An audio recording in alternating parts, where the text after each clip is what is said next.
ಶ್ರೀ ಗುರುಭ್ಯೋ ನಮಃ.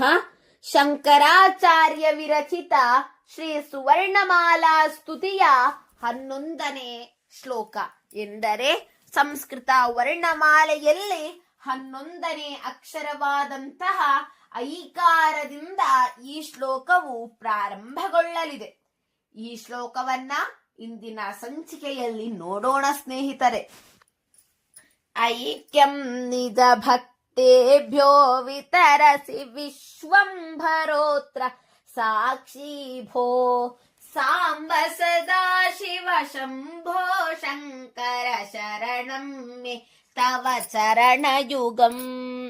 ಇನ್ನೊಮ್ಮೆ ನೋಡೋಣ. ಐಕ್ಯಂ ನಿಜ ಭಕ್ತೇಭ್ಯೋ ವಿತರಸಿ ವಿಶ್ವಂಭರೋತ್ರ ಸಾಕ್ಷಿ ಭೋ ಸಾಂಬ ಸದಾ ಶಿವ ಶಂಭೋ ಶಂಕರ ಶರಣಂ ಮೇ ತವ ಚರಣಯುಗಂ ಶರಣಂ ಮೇ ತವ ಚರಣಯುಗಂ. ಇನ್ನು ಪದಚ್ಛೇದ ಹೀಗಿದೆ. ಐಕ್ಯಂ ನಿಜ ಭಕ್ತೇಭ್ಯೋ ವಿತರಸಿ ವಿಶ್ವಂಭರ ಅತ್ರ ಸಾಕ್ಷಿ ಭೋ ಸಾಂಬ ಸದಾಶಿವ ಶಂಭೋ ಶಂಕರ ಶರಣಂ ಮೇ ತವ ಚರಣಯುಗಂ ಇತಿ ಪದಚ್ಛೇದಃ. ಇನ್ನು ಅನ್ವಯಾರ್ಥವನ್ನ ನೋಡುವುದಾದರೆ ಸ್ನೇಹಿತರೆ, ಭೋ ವಿಶ್ವಂಬರ ಅತ್ರ ಸಾಕ್ಷಿ ಅಸ್ತಿ ನಿಜ ಭಕ್ತೇಭ್ಯೋ ಐಕ್ಯಂಚ ವಿತರಸಿ ಸಾಂಬ ಶಂಕರ ಶಂಭೋ ಸದಾಶಿವ ತವ ಚರಣಯುಗಮೇ ಶರಣಂ ಇತಿ ಅನ್ವಯಾರ್ಥಃ. ಇನ್ನು ಅರ್ಥವನ್ನ ನೋಡುವುದಾದರೆ, ಹೇ ಶಂಭುವೇ, ನಿನ್ನ ಭಕ್ತರಿಗೆ ಐಕ್ಯವನ್ನು ನೀನು ನೀಡುವೆ. ಜಗತ್ತನ್ನು ಕಾಪಾಡುವವನಾದ ನೀನಿಲ್ಲಿ ಸಾಕ್ಷಿಯೂ ಆಗಿರುವೆ. ಹೇ ಪಾರ್ವತಿ ಸಹಿತನಾಗಿರುವವನೇ, ಸದಾ ಮಂಗಳಮಯನೇ, ಶುಭವನ್ನುಂಟು ಮಾಡುವವನೇ, ನಿನ್ನ ಚರಣಯುಗಳವೇ ನನಗೆ ಆಶ್ರಯವು ಎಂಬುದು ಅರ್ಥವಾಗಿದೆ. ಇದರ ಭಾವಾರ್ಥವನ್ನ ತಿಳಿದುಕೊಳ್ಳೋಣ. ನೋಡಿ ಸ್ನೇಹಿತರೆ, ಎಷ್ಟೋ ಮಂದಿ ಎಷ್ಟೋ ಜನರಿಗೆ ತಿಳಿದೇ ಇರುವುದಿಲ್ಲ. ಎಷ್ಟೋ ಮಂದಿಯ ಪರಿಚಯ ದೇವರ ದರ್ಶನದಿಂದ ಆಗಿಬಿಡುತ್ತದೆ. ಉದಾಹರಣೆಗೆ ಒಂದು ಕಥೆಯನ್ನ ನೋಡೋಣ.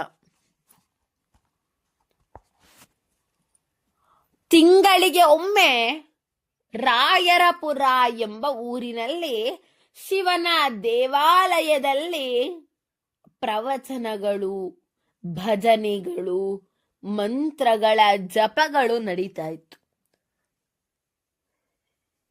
ಈ ಒಂದು ತಿಂಗಳಿಗೊಮ್ಮಿನ ಕಾರ್ಯಕ್ರಮದಲ್ಲಿ, ಭಜನೆಯಲ್ಲಿ ಅನೇಕ ಜನರು ಪಾಲ್ಗೊಳ್ತಾ ಇದ್ರು. ರಾಜ್ಯಗಳಿಂದ, ದೇಶಗಳಿಂದ ಎಲ್ಲಾ ಜನರು ಕೂಡ ಬರ್ತಾ ಇದ್ರು. ಹಾಗೆ ಎಲ್ಲರೂ ಕೂಡ ಭಕ್ತಿಯಿಂದ ಶಿವನ ಭಜನೆಯನ್ನ ಮಾಡ್ತಾ ಅಲ್ಲಿಗೆ ಆಗಮಿಸಿದಂತ ಸ್ವಾಮೀಜಿಯವರ ಪ್ರವಚನವನ್ನ ಕೇಳ್ತಾ ಇದ್ರು. ಆ ಒಂದು ಸಮಯದಲ್ಲಿ ಒಬ್ಬರಿಗೊಬ್ಬರು ಗೊತ್ತಿರಲಿಲ್ಲ. ಅಲ್ಲಿ ಒಬ್ಬಳು ಮಾಲಿನಿ ಎಂಬ ಬಾಲಕಿ ಕೂಡ ಬರ್ತಾ ಇದ್ಲು. ಆ ಬಾಲಕಿ ತುಂಬಾ ಕಡುಬಡವೆ. ಮನೆಯಲ್ಲಿ ತಾಯಿ ತಂದೆ ಇಲ್ಲ. ಕೇವಲ ಅಜ್ಜಿಯ ಆಶ್ರಯದಿಂದ ಬೆಳೀತಾ ಇದ್ದಂತಹ ಹುಡುಗಿ. ಆಚೆ ಹೊರಗಿನ ಪ್ರಪಂಚದ ಪರಿಜ್ಞಾನವಿಲ್ಲ. ಹೀಗಿರ್ಬೇಕಾದ್ರೆ ಅವಳು ಆ ಒಂದು ಶಿವನ ಭಕ್ತರ ಸಮೂಹಕ್ಕೆ ಸೇರಿಕೊಂಡು ಎಲ್ಲರನ್ನ ಪರಿಚಯ ಮಾಡಿಕೊಳ್ತಾಳೆ. ಹಾಗೆ ಒಬ್ಬೊಬ್ಬರು ಕೂಡ ಎಲ್ಲರನ್ನ ಪರಿಚಯ ಮಾಡಿಕೊಂಡು ಎಲ್ಲರೂ ಕೂಡ ಅಲ್ಲಿಗೆ ಬರ್ತಿದ್ದಂತ ಎಲ್ಲರೂ ಕೂಡ ಪರಿಚಯವಾಗಿ ಬಿಡ್ತಾರೆ. ಎಷ್ಟರ ಮಟ್ಟಿಗೆ ಎಂದರೆ ಅವರು ಹುಟ್ಟಿದಾಗಿನಿಂದಲೋ ಒಂದಾಗಿದ್ದರೇನೋ ಎಂಬ ಸಂಶಯವೇ ಬರುತ್ತದೆ. ಅಷ್ಟರ ಮಟ್ಟಿಗೆ ಒಂದಾಗಿ ಬಿಡ್ತಾರೆ. ಆ ಒಂದಾಗುವುದಕ್ಕೆ ಕಾರಣ ಯಾವುದು ಅಂತ ಹೇಳಿದ್ರೆ,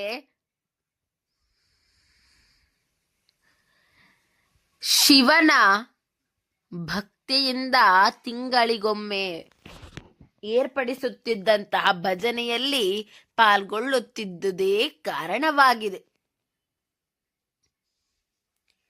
ಹೀಗಿರಬೇಕಾದ್ರೆ ಸಂಸ್ಕೃತದಲ್ಲಿ ಒಂದು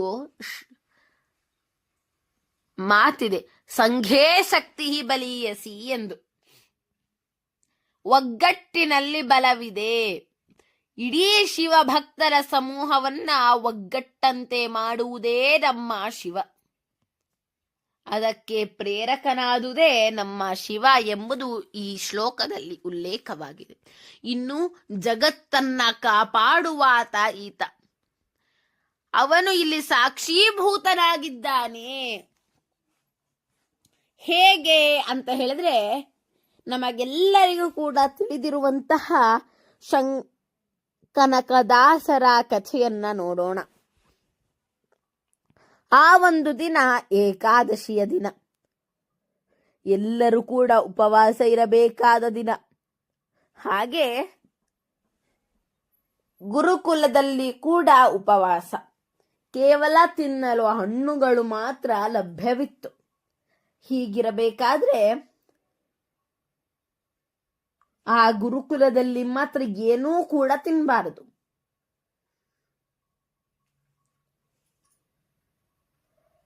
ಆಗ ಕನಕದಾಸರ ಗುರುಗಳು 12 ಬಾಳೆಹಣ್ಣುಗಳನ್ನ ಒಬ್ಬೊಬ್ಬರಿಗೆ ಒಂದೊಂದಾಗಿ ನೀಡ್ತಾರೆ. ಏಕಾದಶಿಯ ದಿನ ನೀಡಿ, ಈ ಒಂದು ಬಾಳೆಹಣ್ಣನ್ನ ಯಾರಿಗೂ ಕಾಣದಂತೆ ನೀವು ತಿನ್ಬೇಕು. ಯಾಕೆ ಅಂತೇಳಿದ್ರೆ, ಇವತ್ತು ಏಕಾದಶಿ, ಉಪವಾಸ ಮಾಡಬೇಕು. ಯಾರಿಗೂ ಕಾಣದಂತೆ ಬಾಳೆಹಣ್ಣನ್ನ ತಿಂದು ಹೊಟ್ಟೆ ತುಂಬಿಸಿಕೊಳ್ಳಿ ಎಂದು ಬಾಳೆಹಣ್ಣನ್ನ ಕೊಡ್ತಾರೆ. ಆಗ ಎಲ್ಲಾ ಶಿಷ್ಯರು ಕೂಡ ಚದುರಿ ಹೋಗಿ ಒಬ್ಬೊಬ್ಬರು ಒಂದೊಂದು ಸ್ಥಳದಲ್ಲಿ ಮರೆಯಾಗಿ ನಿಂತು ಕುಳಿತು ಮಲಗಿಕೊಂಡೆಲ್ಲ ಬಾಳೆಹಣ್ಣನ್ನ ತಿಂದು ಗುರುಗಳ ಮುಂದೆ ಉಪಸ್ಥಿತರಾಗ್ತಾರೆ. ಆಗ ಆ ಒಂದು ಸಮಯದಲ್ಲಿ ಕನಕದಾಸರು ಕೂಡ ಗುರುಗಳ ಹತ್ತಿರ ಬರ್ತಾರೆ. ಆಗ ಗುರುಗಳು ನೋಡ್ತಾರೆ, ಎಲ್ಲರ ಕೈಯಲ್ಲೂ ಕೂಡ ಬಾಳೆಹಣ್ಣುಗಳು ಖಾಲಿಯಾಗಿವೆ. ಆದರೆ ಕನಕದಾಸರ ಕೈಯಲ್ಲಿ ಮಾತ್ರ ಬಾಳೆಹಣ್ಣು ಹಾಗೇ ಇದೆ. ಯಾಕೆ ಅಂತ ಸಂಶಯ ಬಂದು ಕನಕದಾಸರ ಹತ್ತಿರ ಕೇಳ್ತಾರೆ. ಯಾಕಪ್ಪ ಪುಟ್ಟ, ನೀನು ಬಾಳೆಹಣ್ಣನ್ನ ತಿಂದಿಲ್ಲ? ಯಾರೂ ಇಲ್ಲದಂತಹ ಸ್ಥಳ ನಿನಗೆ ಸಿಗಲೇ ಇಲ್ಲವೇ ಎಂದು ಕೇಳಿದಾಗ ಕನಕದಾಸರು ಅದ್ಭುತವಾಗಿ ಉತ್ತರವನ್ನ ಕೊಡ್ತಾರೆ. ಏಕೋ ದೇವ ಸರ್ವಭೂತೇಷು ಗೂಢಃ ಸರ್ವವ್ಯಾಪಿ ಸರ್ವಭೂತಾಂತರಾತ್ಮ ಕರ್ಮಾಧ್ಯಕ್ಷ ಸರ್ವಭೂತಾಧಿವಾಸಃ ಸಾಕ್ಷಿ ಚೇತ ಕೇವಲೋ ನಿರ್ಗುಣಶ್ಚ ಎಂದು. ಈ ದೇವರು ಎಲ್ಲಾ ಕಡೆ ವಾಸಿಸ್ತಾ ಇದ್ದಾನೆ. ನಾನು ಯಾರೂ ಇಲ್ಲದಂತಹ ಸ್ಥಳವನ್ನ ಅನೇಕ ಕಡೆಯಲ್ಲಿ ಹುಡುಕಿದೆ, ಆದ್ರೆ ಎಲ್ಲಾ ಕಡೆ ದೇವರಿದ್ದಾನೆ. ಎಲ್ಲಿ ತಿಂದರೂ ಕೂಡ ದೇವರು ನೋಡ್ತಾನೆ, ಸಾಕ್ಷಿಭೂತನಾಗಿದ್ದಾನೆ. ಅದಕ್ಕೆ ನನಗೆ ಯಾರೂ ಇಲ್ಲದ ಸ್ಥಳ ಸಿಗಲೇ ಇಲ್ಲ, ನಾನು ತಿನ್ನಲೇ ಇಲ್ಲ ಎಂದು ಉತ್ತರವನ್ನ ಕೊಡ್ತಾರೆ. ಅಲ್ವಾ ಸ್ನೇಹಿತರೆ? ಎಲ್ಲೆಡೆ ದೇವರಿರ್ಬೇಕಾದ್ರೆ ನಾವು ಮಾಡಿದಂತಹ ಎಲ್ಲಾ ಕೆಲಸ ಕಾರ್ಯಗಳು ಕೂಡ ದೇವರಿಗೆ ತಿಳಿತಾ ಇರ್ತೇನೆ. ಆ ಕೆಲಸ ಕಾರ್ಯಗಳಿಗೆ ದೇವರೇ ಸಾಕ್ಷಿಭೂತನಾಗಿರ್ತಾನೆ. ಅಂತಹ ಶಿವನೇ, ಪಾರ್ವತಿ ಸಹಿತನಾದವನೇ, ಶಂಭುವೇ, ಸದಾಶಿವನೇ, ನಿನ್ನ 2 ಚರಣಗಳೇ ನನಗೆ ಆಶ್ರಯವು ಎಂಬುದು ಈ ಒಂದು ಶ್ಲೋಕದ ತಾತ್ಪರ್ಯವಾಗಿದೆ. ಮುಂದಿನ ಶ್ಲೋಕವನ್ನ ಮುಂದಿನ ಸಂಚಿಕೆಯಲ್ಲಿ ನೋಡೋಣ. ಸರ್ವೇ ಜನಾಃ ಸುಖಿನೋ ಭವಂತು, ಸಕಲ ಸನ್ಮಂಗಲಾನಿ ಭವಂತು, ಲೋಕಾಃ ಸಮಸ್ತಾಃ ಸುಖಿನೋ ಭವಂತು. ಧನ್ಯವಾದಾः.